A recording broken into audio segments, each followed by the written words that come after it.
રહ્યા છો ગુજરાત 18 લાઈવ. હવે જોઈએ અગત્યના સમાચાર. વિમલનાથ જૈન દેરાસરની 16મી સાલગીરા ઉજવાઈ. જૈન મુનિરાજ પ્રિયંકર વિજયજી મહારાજની રહી ઉપસ્થિતિ.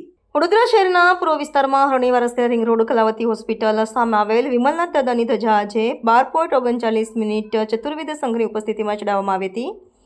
દરમિયાનમાં જાણીતા જૈન અગ્રણી દીપક શાહે જણાવ્યું હતું કે શાસ્ત્રોમાં જિનાલયની ધજા ચડાવવાથી ખૂબ મોટો લાભ મળતો હોય છે. આજે અચલ કચ્છના ગુણોદય સુરી મહારાજના શિષ્ય રત્ન જૈન મુનિરાજ પ્રિયંકર વિજયજી મહારાજ ખાસ દેરાસરની સાલગીરી પ્રસંગે પધાર્યા હતા અને આ નિમિત્તે યોજાયેલ 17 અભેદી પૂજામાં સાધ્વીજી ભગવંતો સાથે નિષ્ઠા પ્રદાન કરી હતી. દરમિયાનમાં જૈન મુનિરાજ પ્રિયંકર વિજયજી મહારાજે જણાવ્યું હતું કે આજે યુવા અગ્રણી ઋષભ પાનપરિયા પરિવારે ધજા ચડાવવાનો લાભ લીધો હતો. ત્યારબાદ 108 દીવાની આરતી ઉતારવામાં આવી હતી અને પછી શાંતિ કળશનું વિધાન કરવામાં આવ્યું હતું. આજના કાર્યક્રમમાં જૈન સંગીતકાર નિસર્ગ શાહે સ્તવનોની રમઝટ બોલાવી લોકોને ભક્તિ રસમાં તરબોળ કરી દીધા હતા, એમ જૈન અગ્રણી દીપક શાહે જણાવ્યું હતું. નમસ્કાર દર્શક મિત્રો, આજે કેડીઓ સંઘ વિમલનાથ દાદાનું દેરાસર અને આજે 16મી ધજા, સરસ મજાનો પ્રસંગ. આ કાર્યક્રમની અંદર કચ્છના અચલ ગચ્છાધિપતિ કલાપ્રભ સુરીશ્વરજી મહારાજ સાહેબના શિષ્ય રત્ન પ્રિયંકર સુરીશ્વરજી મહારાજા આપણી વચ્ચે આ ખાસ કાર્યક્રમમાં ભગવાનની ધજા કરવા માટે ખાસ ઋષભભાઈ પાનપરિયા પરિવાર દ્વારા એમને આમંત્રણ આપવામાં આવ્યું છે. સાહેબજી, અમારા દર્શક મિત્રોને જણાવો, કોઈ પણ તીર્થમાં કોઈ પણ દેરાસર ધજા ચડાવવાથી શું લાભ થાય અને કેમ ચડાવવામાં આવે છે, એ જરા દર્શક.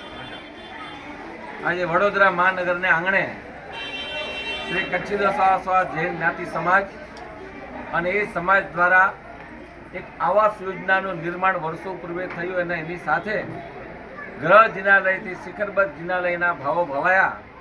અમારા પરમ તારક પરમ સદ્ય ગુરુદેવ અચલ ગચ્છાધિપતિ આચાર્ય ભગવાન શ્રી ગુણોદય સાગર સુરેશ્વરજી મહારાજ સાહેબ એમની અસીમ કૃપાના પરિણામે તે કાળે અને તે સમયની અંદર એટલે કે વિક્રમ સંવત 2076ની સાલની અંદર આ જિનાલયની પ્રતિષ્ઠા કવિન્દ્ર સાગરસુરી મહારાજના વરદ હસ્તે થઈ અને ત્યારથી લઈ આજે 16 વર્ષ થયા અને 16મી ધ્વજારોહણનો પ્રસંગ દર વર્ષે સંઘના ભાવિકો અલગ અલગ પુણ્યશાળીઓ બધાએ ઉછામણી બોલી કરી અને સુંદર લાભ લેતા હોય ત્યારે આ વર્ષથી 16મી ધ્વજારોહણનો પ્રસંગ માતોશ્રી સંઘમાતા લક્ષ્મીબેન પદમસિંહ પનપારિયા પરિવાર ગામ કચ્છ નાગરેચા હારે વડોદરા એટલે કે ઋષભકુમાર રતિલાલભાઈ પનપારિયા આ સમસ્ત પરિવારે ધ્વજારોહણનો લાભ લઈ કરી આજની સાધર્મિક ભક્તિ અને જીન ભક્તિની સાથે અનેકવિધ જીવદયા વગેરેના પણ લાભો આ પુણ્યશાળીએ લીધા છે.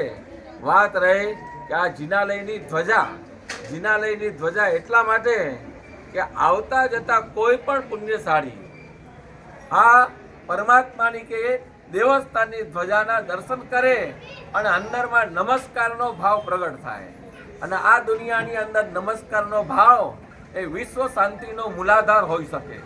નમસ્કારનો ભાવ વિશ્વ શાંતિ આપનાર બની શકે. ત્યારે આજના દિવસે આ ધ્વજારોહણ પ્રસંગે પણ શાંતિર્ભવતો વિધ કહેવાય છે. વ્યક્તિગતો અને ગ્રામનગરોને અને વિશ્વને યાદ કરતા શાંતિર્ભવ તો કીધું તો વિશ્વ શાંતિના ઉદ્દેશની સાથે આ 17 ભેદી પૂજા અને ધ્વજારોહણનો પ્રસંગ થતો હોય. જે ધ્વજાના દર્શન કરે, ધ્વજા જેમ ચંચળ છે અને જેમ ફરકતી રહે તેમ આપણા જીવનની અંદર પણ લક્ષ્મી ઐશ્વર્ય વગેરે ચંચળ છે, પણ ચંચળતાની વચ્ચે નાશવંત એવા આત્મતત્વ એટલે પરમ તત્વને યાદ કરીએ એવી ભાવનાની સાથે આ ધ્વજારોહણ વિધિ કરવામાં આવતી હોય. બોલો જીના શાસન.